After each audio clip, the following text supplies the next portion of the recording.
කොහෙ ගිහින්ද මේ අක්කා? එයා කිව්වා නේද මට උදෙන්ම කුංකුම විෂ හදලා ගෙනත් දෙන්නම් කියලා. කොහෙත් මෙයා තාමත් නෑනේ. ඇයි දුවේ මොකද උනේ? බලන්න අම්මේ, ඔයා දන්නව නේද මට උදේට කුංකුම ඕන කියලා. මං අක්කට දැන් ගොඩක් පාරක් කතා කළා. එයාට කිසිම ගාණක් නෑනේ. මහරජනේ තාම ආවේ නැද්ද? බලන්න අම්මේ, එයාගේ හැමේ පාට මට වඩා කළු නිසා එයා මට ගොඩක් කිරිසියයි. මං කුංකුම පානය කළාම මං තවත් පැහැපත් වෙනවනේ.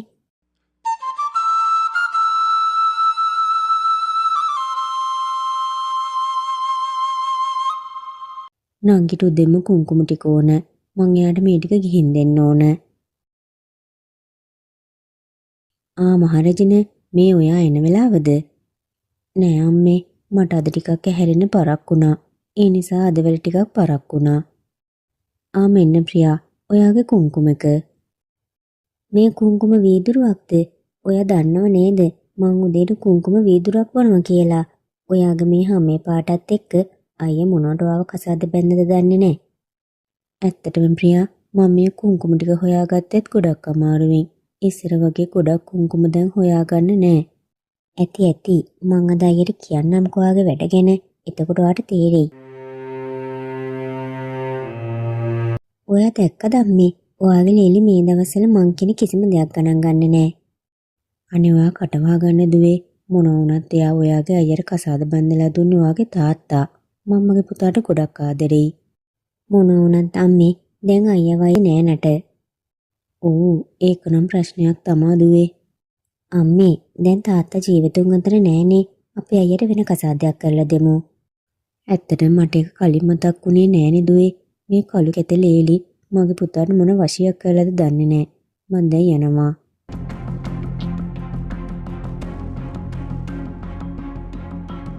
නෑ අම්මේ, මං කොහොම හරි ආව එලවලා දාන්නම්. මම වගේ ලස්සන කෙල්ලෙක් ඉන්නේ ගෙදරක එයා වගේ කැත කළු කෙල්ලෙක් ඉන්න එක මොන තරම් ලැජ්ජාවක්ද?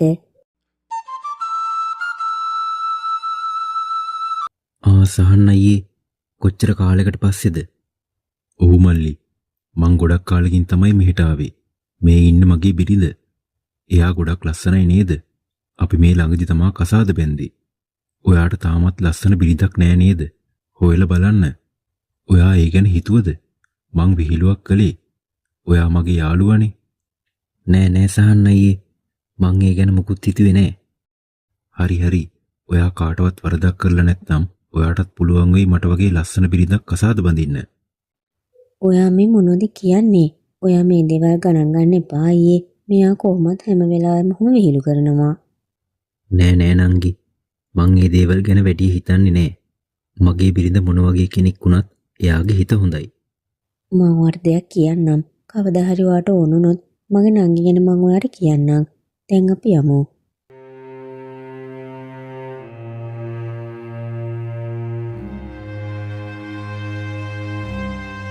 අර බලන්න රමන්ගේ කළු බිරිඳ.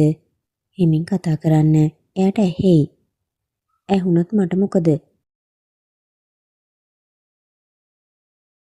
කොහොමද දුවේ ඔයාට? මං හොඳින් නැන්දේ.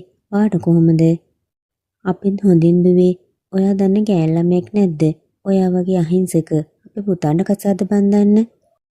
මෙයා වගේ කළු කෙනෙක් කසාද බැඳුවොත් ඔයාගේ පුතත් කළු වෙලා පිච්චිලාමයයි. එයා කියනව ගණන් ගන්න එපා දුවේ. නෑ නැන්දේ. මං මේ දේවල් ගැන හිතන්නේ නෑ.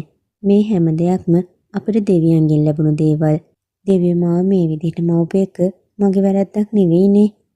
ඔයා මොනව කිව්වත් ඔයා වගේ උච්චර කළු කෙනෙක් මං තාමත් දැකලා නෑ. ඔයා ක්‍රීම් පවුඩර් ගන්නේ නැද්ද දුවේ? ඔයා මේ මොනවාද කියන්නේ? මෙයාගේ මේ හැමේ පාටට බොරුවට සල්ලි වියදම් කරලා වැඩක් නෑ. ඔයා මගේ වචන ගණන් ගන්න එපා. නෑ නැන්දේ, ඒකට කමක් නෑ. ඔයා සමහර විට දන්නේ නැතුව ඇති. ඔයා පිටතින් කොච්චර කුණු හේදුවත් ඒවා ටිකක් හරි කියත් ඇතුළත කුණු තිබ්බොත් 10 පාරක් හේදුවත් ඒවා යන්නේ නෑ නැන්දේ. එහෙම කියලා රියා එතනින් පිටත් වෙලා ගියා. දැක්කද ඒ කළු කෙල්ල මට කිව්වද? හරි දැන් ඒව අමතක කරලා අපිත් දැන් මෙතනින් යමු.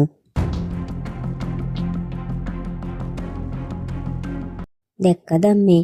ඔයාගේ මහරජන තාමත් නෑ. මං යාව වළං හොදන්න පොකුණට යවුවා. මේ අවුවත් එක්ක එහෙට යන්න අමාරුයිනේ. ඔයා මොනව කිව්වත් මං නම් විශ්වාස කරන්නේ නෑ අක්කා පොකුණට ගියා කියලා. එහෙනම් දැන් එන්න එපැයි. ඔයා මොනවද ප්‍රියා මේ කියන්නේ?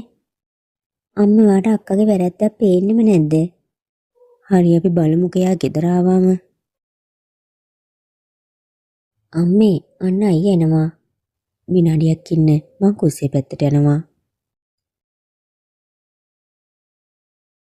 අම්මේ ඔයා කොහෙද යන්නේ? කොහෙද යන්නේ අහන්නේ? කුස්සියට යන්නේ. ඔයාගේ බිරිඳ උදේ ඉඳන් ගෙදර නෑ. මොනවද ඔයා මේ කියන්නේ? මං කිව්වේ ඇත්ත.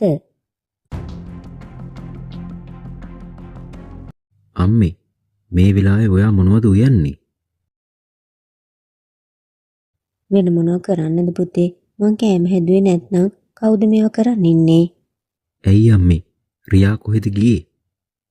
එයා ගැන මම මොනව කියන්නද පුතේ? ඔයාට ඉතින් තාත්තා හොයලා දුන්න කෙනානේ. නෑ අම්මේ මට කියන්න මොකද උනේ? එයා ගම හැමතැනම අපේ වැරදි කී ඇවිදිනවා. රූපෙට වඩා ලස්සන වෙන්න ඕන කෙල්ලෙක්ගේ හැසිරීම. නැත්තම් මට මේ වයසේදීත් මේ තරම් වැඩ කරන්න වෙනවද?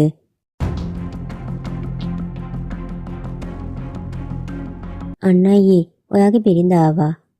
මොකද උනේ රියා? මේ වරන් ඔයා කොහෙද ගියේ? මම මේ භාජනවල කුණු හොදන්න පොකුණට ගියා.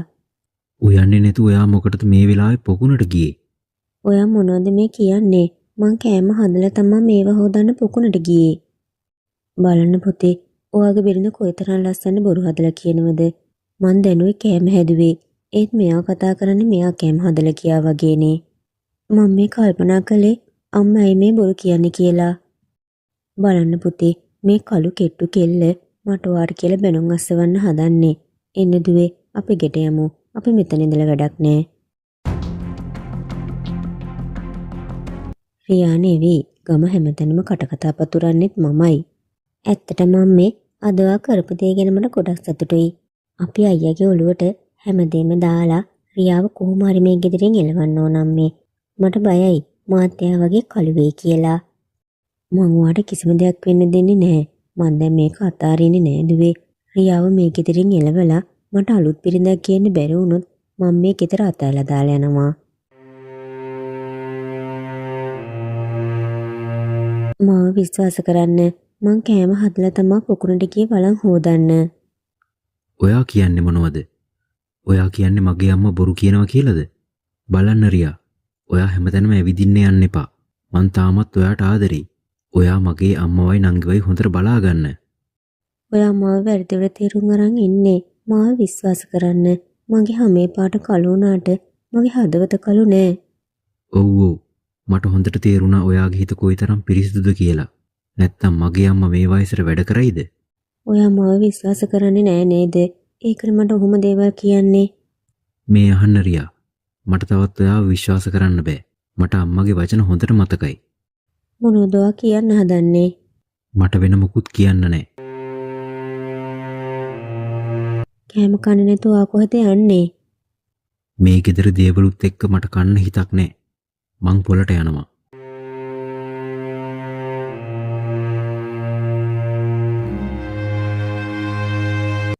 රවන් මල්ලි, ඔයා කොහෙද මේ යන්නේ? ගෙදර මට නිදහසක් නෑ. මං කඩේට යනවා. ගෙදර නිදහස ගේන්නේ බිරිඳනේ මල්ලි. එයාගෙන් නිදහසක් නැත්තම් වෙන දෙයක් ගැනවත් හිතන්න. ඔයා මොනවද අයියේ කියන්නේ? ඔයා තාම තරුණයි. තව ගොඩක් කල් තියෙනවා. ඔයා කැමති නම් මම මගේ බිරිඳගේ නංගි ඔයාට කසාද බඳින්න කැමතියි. මොන දේ වුණත් මං කැමති නෑ අයියේ මගේ බිරිඳව අතාරින්න. හරි මල්ලි. ඔයා අර කළු කැත අපිරිසුදු කෙල්ලෙක්ක සතුටින් ඉන්නවා නම් මට වැඩක් නෑ. මං ඔයා ගැන හිතලයි කිව්වේ. මේ අහන්න අයියේ. මිනිසුන්ගේ පිටතින් හැමදේම බලන්න එපා. ඔයාගේ බිරිඳ ওই තරම් හොඳ නම් ඔයා මොකද මේ වෙලාවේ මෙච්චර හදිසියෙම කඩේට දුවන්නේ? ඔයාගේ ගෙදර ගැන කතා කරන එක මගේ වැඩක් නෙවෙයි. මම මේ දේවල් ටික කිව්වේ ඔයාගේ හොඳට. නෑ අයියේ. ඔයා කිව්ව දේ නම් වෙන්නේ නෑ. මං යනවා. ෂා, මම මේ රතු පාට ඇඳුමට තවත් ලස්සනයි. මං දවසින් දවස ලස්සන වෙනවා. ප්‍රියා මෙන්නුවාට උණු වතුර ගෙනාවා. අනේ අම්මේ ඉක්මනට මෙහෙට එන්න. බලන්නකෝ ඔයාගේ මේ කළු ලේලි හිතාමතා මගේ උගුර පුච්චන්න හැදුවා. මොකද උනේ දුවේ? ඔය ඇයි කෑ ගහන්නේ? මේ බලන්න අම්මේ අක්කා ගොඩක් උණුවේ වතුර ගෙනත් මට බොන්න දුන්නා. නෑ ප්‍රියා ඔයා මේ ගාන රසනෙන් තමයි හැමදාම උණු වතුර බොන්නේ. මං හොඳට බලලා ගෙනාවේ.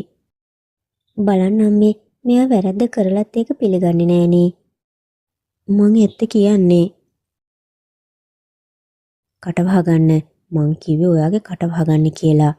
ඔයා හිතුවේ මොනවද? ඔයා කරන හැම දෙයකටම අපි කට වහගෙන ඉදී කියලාද? එයාව එළියට ඇදලා දාන්න අම්මේ. අනේ දෙවියනේ ඔබ තව මට කොච්චරනම් වේදනාවක් දෙනවද? අද මට නැන්දම්මගේ අතින් ගුටි කන්න සිද්ධ වුණා. මේ හැමදේම මගේ කළු මූණ නිසායි. මගේ මේ කළු මූණට ආදරය කරන්නේ මගේ මහත්තයා විතරයි.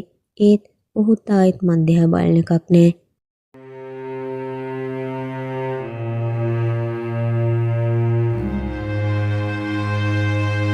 රමන් ගෙදරෙද්දී ප්‍රියා ඇඳේ ඉඳගෙන අඬමින් හිටියා. මේ මොකද ප්‍රියා? ඇයි ඔයා අඬන්නේ? මං අඬන්නේ නැතුව මොනව කරන්නද අයියේ? ඔයා දන්නේ නෑනේ අත දවල් මට අක්කා මොකද්ද කළේ කියලා. රියා මොකද කළේ? මං කැමති නෑ ගෙදර කලබල ඇති කරන්න. ඔයාගේ තාත්තා දැන් ජීවතුන් අතර නෑ. එයා සාමය හොයාගෙන යන්නේ නැති. ඒත් අපිට මෙහි සාමයක් නෑ පුතේ. ඒ නිසා අපි දෙන්නව ඔයාගේ ආච්චිමලා ගෙදර ගිහින් දාන්න. ඔයා මොනවද කියන්නේ අම්මේ? අම්මා කියන්නේ හරි දෙය අයියේ. අපිට තවත් මෙහි ඉන්න බෑ. ඔය අපේ ආච්චිලා ගෙදර ගිහින් දාන්න. මෙහි වද හිංසා අපිට තවත් ඉවසන්න බෑ අයියේ. ඔයා මොනවද කියන්නේ? රියා ඔයාට හිංසා කළාද? ඔව් අයියේ. ඔයා හිතනවද ඔයාගේ නංගි බොරු කියයි කියලා? එයා මට ගෙනත් දුන්නු උණු වතුර බීලා මගේ උගුර පිච්චුණා. අද එයා එහෙම කරලා ඊට තව මොනවා කරයිද දන්නේ නෑ. ඕ පුතේ ඒකයි මං කියන්නේ අපි දෙන්නව ආච්චිලා ගෙදර යවන්න කියලා. රියාට එච්චර හයියක් තියෙනවද? රියා ඔයා කොහේ හිටියත් ඉක්මනට මෙතනට එන්න. ඔයා මොකද කරන්න යන්නේ? එයා මෙතෙන්ට ඇවිත් ඔයා ඉස්සරහා බොරු කියලා රඟපායි. ඔයාට අපිව ගෙදර තියාගන්න ඕන නම් ඔයා මං කියන විදිහට කරන්න. ඔයා වෙන කෙනෙක් කසාද බඳින්න පුතේ. ඔයා මේ මොනවද කියන්නේ අම්මේ? අම්මා කිව්ව දේ හරි අයියේ. ඔයාගේ බිරිඳ එක්ක ඉන්න හරිම අමාරුයි. අද හරි හෙට හරි කවදා හරි අපිට මෙහෙ යන්න වෙනවා අයියේ. නෑ එහෙම වෙන්නේ නෑ. මං රියාට කතා කරන්නම්. රියා කොහෙද ඔයා? මේ අම්මයි නංගී කියන්නේ ඇත්තද? රියා ඔයා නංගී උගුර පිච්චුවද? මාව විශ්වාස කරන්න. එයාලා බොරු කියන්නේ. බලන්න අයියේ මම මොකටද ඔයාලට බොරු කියන්නේ? මේ අහන්න පුතේ අපිට මෙයත් එක්ක එක ගෙදර ජීවත් වෙන්න ඕන කමක් නෑ. ඔයාට යාව මේ ගෙදර තියාගන්න ඕන නම් තියාගන්න. අපි මෙහෙ යන්නම්. නෑ අම්මේ. ඔයා ගියොත් මං කොහොමද මේ ගෙදර ඉන්නේ? මං අනාථයෙක් වෙයි අම්මේ. එහෙනම් ඔයා මං කියන දේ කරන්න පොරොන්දු වෙන්න. හරි අම්මේ. මං පොරොන්දු වෙන්නම්. ඔයා යන්න එපා. එහෙනම් මේ කෙල්ල මෙහෙන් එලවලා දාලා මං කියන කෙනෙක්ව කසාද බඳින්න. ඔයා මොනවද අම්මේ කියන්නේ? ඔයා මාව මෙහෙන් එලවලා දැම්මොත් මං කොහෙද යන්නේ? ඔයා කට වහගන්න. ඔයා වගේ කළු කෙත කෙල්ලෙක් ඇවිත් මගේ පවුල සම්පූර්ණයෙන් මඳුරු කරලා දැම්මා. ඒත් අම්මේ මේ බලන්න පුතේ ඔයාට මගේ පොරොන්දුව රකින්න බැරි නම් මායි නංගී දෙන්නම දැන් මෙලියට බහැලා යන්නම්. ඒත් අම්මේ ඔයා යන්නේ ඇයි? කමක් නෑ අම්මේ. ඔයා යන්න ඕන නෑ. මං ගෙදරින් යන්නම් අම්මේ. ඒත් මේ තරම් රැ වෙලා ඔයා කොහේ කියලා යන්නද? ඒ ගැන ඔයා හිතන්න එපා. මං යනවා අම්මේ. මං යනවා ප්‍රියා.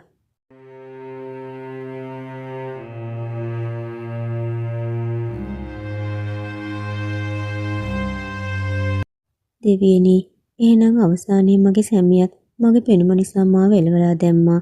මට දැන් මේ ජීවිතෙන් ඉති වැඩේ මොකද්ද? මම මෙරිලා ගියා නම් හොඳයි. රියා අඬමින් ගහ යටම නින්දට වැටුණා. පහුවදා අමුතු සද්දයක් ඇහිලා රියා ඇහැරුණා. කවුද උතන? මට වතුර ටිකක් දෙන්න. මේ අවුවසරෙන් මාව ආරක්ෂා කරගන්න. මේ වනාන්තරය ආරක්ෂා කරන්න කෙනෙක් නැද්ද? මගේ මුල් ඔක්කොම වේලිලා ගිහින්. මේ කැලේ කවුද මෙහෙම කතා කරන්නේ? ඔයා ඉස්සරහට එන්න. මේ කෙල්ලේ ඔයා අන්දයිද? මං ඔයාගේ ඉස්සරහා හිටගෙන ඉන්නවා. ඔයා මන් දිහා බලාගෙන ඉන්නවා. ඔයාට පේන්නේ නැද්ද? ගහක් කතා කරන්න කොහොමද? ඔව්. මං සාමාන්‍ය ගහක් නෙවෙයි. ඊට කලින් මට වතුර ටිකක් බොන්න දෙන්න. ඊට පස්සේ ඊටු ටික කතා කරමු. ඒත් මෙච්චර ලොකු කැලෑවක මම වතුර හොයාගන්නේ කොහොමද? ඔයාට ඒක ලැබෙනවා. ඒ සඳහා ඔබේ මනස යොමු කළොත් ඔබට ඕනම දෙයක් ලබා ගන්න පුළුවන්. ඔබ ඉදිරියට ගිහින් දකුණු පැත්තටම ගියාම පොකුණක් මුණ ගැහෙවි. එතනින් වතුර අරන් එන්න. හරි මං ඉක්මනට අරන් එන්නම්. මම වතුර නම් හොයාගත්තා. ඒත් මං ගෙනියන්නේ කොහොමද? මම්මගේ සාරිය පුඟවන් ගෙහින් ඒක මිරිකලා මුලට දානවා. රියා ඇගේ සාරි පොට වතුර පුඟවගෙන ඇවිත් ගහ ළඟට ගිහින් මුල් වලට වතුර වක් කළා. අනේ මට වතුර ස්පර්ශයක් දෙන්න ගොඩාක් කල්. ඇත්තටම කෙල්ලේ ඔයා අද මට ලොකු උදව්වක් කළේ. තවත් මං ඔයාට කරදර කරන්නේ නෑ. දැන් ඔයා කියන්න. ඔයාට මොනවද ඕන කියලා. මම වගේ අවාසනාවන්ත කෙල්ලෙක්ට මරණේ ඇර දැන් කිසිම දෙයක් ඉතිරි වෙලා නෑ. මගේ ගෙදර අය හැමෝම එකතු වෙලා මාව ගෙදරින් එළවලා දැම්මා. මට ඉල්ලන්නේ කිසිම දෙයක් නෑ. ඔව්. ඔයා අවාසනාවන්තයි වගේ කියලා මට පේනවා. මේ අහන්න. ඔයා මං කියන දේ කරන්න. අර පොකුණට ගිහින් නාන්න. ඔයාගේ හැම දුකක්ම නැති වෙලා යයි. ඒත් මොකක්ද? මං කියන දේ කරන්න. රියා පොකුණේ නාද්දී පොකුණුට අමුතු ආලෝකයක් විහිදුණා. ඇය දැක්කා ඇගේ රූපේ ලස්සන වෙනවා කියලා. මේ මොකද? මම මෙච්චර ලස්සන වෙන තරම් මොකද්ද මට උනේ? ඒක උනේ කොහොමද? ස්තුතියි. ඔයා නිසා මං අද ගොඩක් ලස්සන කෙනෙක් වෙලා. ඒත් මේ ලස්සනත් එක්ක දැන් මම මොනවා කරන්නද? මගේ සැමියාත් මාව වෙලවලා දැම්මනේ.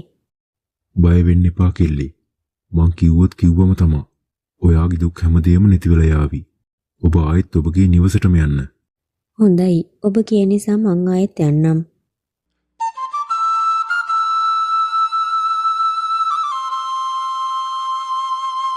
මේ අහන්න පුතේ. ඔයා දැන් ආයෙත් ඉක්මනින්ම විවාහ වෙන්න. නෑ අම්මේ. මේ අහන්න. මට ආයේ මේක කියන්න තියන්න එපා. කොහොම වුණත් ආයේ මට විවාහ වෙන්න බෑ. ඔයා මට ඇරෙන්නේ වෙන කාටවත් ආදරය කරන්නේ නෑ කියලා මං දැනගෙන හිටියා. ඔයා විවාහ වෙන්න එපා. අක්කේ, ඔයාද ගොඩක් ලස්සනයි කියලා මට පේනවා. ඒක තමයි එකරයකින් මේ කළු කෙල්ල කොහොමද සම්පූර්ණයෙන් වෙනස් වුනේ? රියා, ඔයා ආයෙත් ආවද? ඔව් ආවා. ඔයාව මෙච්චර ලස්සන කලේ කවුද අක්කේ? මටත් කියන්න. මටත් ඕන ඔයා වගේ ලස්සන වෙන්න. ඒත් ප්‍රියා, ඒක ඒ තරම් ලේසි දෙයක් නෙවෙයි. ඒ රහස දන්නේ මං විතරයි. එහෙනම් ඒක මට කියන්නකෝ අක්කේ. එහෙනම් ඔයා ඇත්ත කියන්න ප්‍රියා. ඊයේ කවුද ගෙදර කෑම හැදුවේ? එතකොට මං ඔයාගේ උකුර පිච්චුවද? ඒව මොකද ඔයා ආයෙත් අහන්නේ? ඔයා කටවහ ගන්නම් මේ. එයාට කතා කරන්න දෙන්න. ප්‍රියා, කියන්න ඔයාගේ අයියට. මට සමා වෙන්නම් මේ. ලස්සන වෙන්න මට ඇත්ත කියන්න ඕන. අයියේ, අක්කා තමයි ඊයේ කෑම හැදුවේ. අක්කා මට ගොඩක් රසණෙන් වතුර ගෙනත් දුන්නේ නෑ. මම බොරුවටයි කිව්වේ උකුර පිච්චුණා කියලා. අම්මයි මායි එකතු වෙලා තමා මේ හැමදේම කළේ. ඔයා මේ මොනවද කියවන්නේ? චීචී අම්මේ. ඔයාට පුළුවන් දේ තරම් පහත් වැඩක් කරන්න. ඔයා නිසා තව ටිකෙන් මට මගේ බිරිඳව නැති වෙනවා. මට සමා වෙන්න රියා. මං ඔයාව අවිශ්වාස කළා. මං ඔයාගේ බාහිර රූපයට නෙවෙයි. මං ඔයාගේ හදවතටයි ආදරය කරන්නේ. මං හැමදේම දන්නවා. කරුණාකර මාව අපහසුතාවයට පත් කරන්න එපා. දැන් මට කියන්න අක්කේ, ඔයාට මේ තරම් ලස්සන රූපයක් ලැබුණේ කොහොමද? එහෙනම් අහගන්න. රියා ප්‍රියාට හැමදේම කියනවා. ඒකද? මාත් එහෙනම් දැම්ම වතුර අරන් යනවා. මාත් එනවා ඔයා එක්ක ගඟ ළඟට යන්න. මාත් දැන් හොඳටම වයසට ගිහින් මටත් ඕන ලස්සන වෙන්න. හරි එහෙනම් අපි ඉක්මනට යමු. ප්‍රියත් ඇයගේ මවත් කාලයක් අරන් කැලෑවේ ගස ළඟට ගියා. මේ අහන්න අපයාට වතුර ගෙනාවා. මේ මහදවල් කවුද මාව හැරවන්නේ? අපයාට වතුර ගොඩක් ගෙනාවා. දැන් අපිව ගොඩක් ලස්සන කරන්න. අනේ මන්දා. අද මං වතුර ඉල්ලන්නේ නැතුව මට අද වතුර ගොඩක් ලැබුණා. මට ගොඩක් සතුටුයි. ඔයාලා දැම්ම යන්න. පොකුණට ගිහින් නාන්න. එතකොට තමා ඔයාලට ගොඩක් ලස්සන වෙන්න පුළුවන්. ඒත් එක දෙයක් මතක තියාගන්න. තණ්හාව විනාශයට මුල කියලා. ඒ නිසා තණ්හාව ඇති කරගන්න එපා. කොයිතරම්නම් සතුටු දෙයක්ද. මමත් අද ලස්සන වෙයි. ඉක්මනට එන්න අම්මේ. ඌදුවේ අපි යමු. ප්‍රියත් ඇයිගේ මවත් පොකුණට බහලා නාන්න පටන් ගත්තා. ඒත් එක්කම ඔහුන් ගොඩක් ලස්සන වෙනවා. බලන්න අම්මේ මං කොයිතරම් ලස්සන වෙලාද. අනේ අම්මේ ඔයත් ගොඩක් ලස්සන වෙලානේ. ඔව් ඒකනේ. එකපාරකට මේ තරම් ලස්සන වෙලානේ. එන්න අම්මේ අපි තව පාරක් නාමු. එතකොට අපි තවත් ලස්සන වෙයි. ඒත් දුවේ. ඒත් නෙවෙයි අම්මේ අපි නාමු. ඔහු ආයෙත් පාරක් වතුරට බැස්සා. මේ මොකද උනේ? අනේ දුවේ මේ මොකද? අපි මොකද මේ තරම් කළු උනේ? අපි දෙපාරක් නෑව නිසා වෙන්නේ නැති හැම වෙන්නේ නැත්තේ. සමහර විට ආයෙත් නෑවම හරියයි අම්මේ. එපා දුවේ මං ආයෙත් නාන්නේ නෑ. ඔයා බයයි එන්න. ප්‍රියා අම්මගේ අතෙන් අල්ලන් ආයෙත් නෑවා. ඒ අවස්ථාවේ දෙන්නගෙම කොණ්ඩෙත් නැති වෙලා ගියා. අනේ අම්මේ අපේ තණ්හාවට මොකද්ද මේ අපිට උනේ? දුවේ මම මෙච්චර කාල අහලා තිබ්බ විතරයි. අපේ තණ්හාවට වගේම නරක ගතිවලටත් අද දඬුවම් ලැබුණා. ඔව් අම්මේ ඔයා කිව්ව හරි. ඒක තමයි මාත් කල්පනා කළේ. අප පිටතින් කොයිතරම් ලස්සන වුණත් ඇතුළතින් හොඳ අය නෙවෙයි. ඒත් අක්කා තමයි හදවතින්ම ලස්සන. ඇත්ත දුවේ අද දෙවියන් වහන්සේ අපේ ඇතුළත වගේම පිටතත් තව ලස්සන කරලා දැම්මා.